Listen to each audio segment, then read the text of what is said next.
So I started Green Community Vision in 2014 upon the completion of my doctoral studies with the goal of increasing environmental activism and ecological consciousness in minority communities.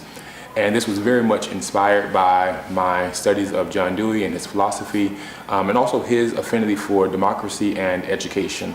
And so I was really trying to think through ways that I could enter this conversation and to help to further conversation and dialogue around environmental issues and present environmental concerns.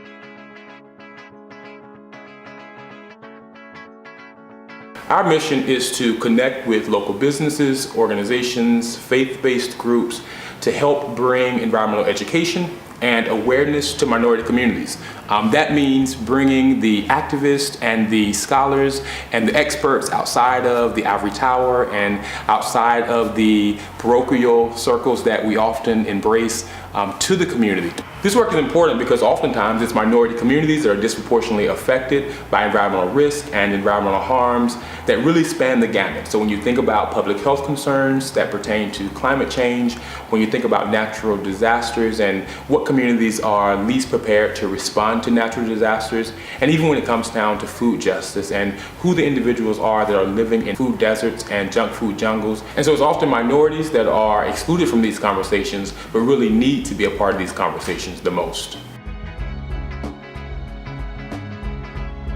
So one of the questions that I'm asked the most is, why do I do this work?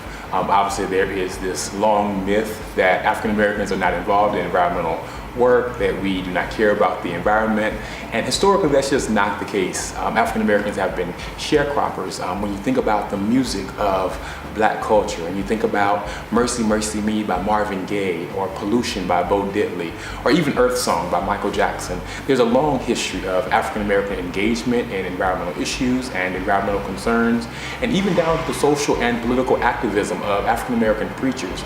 Many people often forget that when Dr. King was assassinated, he was actually in Memphis for a sanitation strike. And one of my favorite quotes by Dr. King is, "An injustice anywhere is a threat to justice everywhere." And so this is not work for other people. This is a work for African Americans, and this is a work that is a part of our history and a part of our legacy.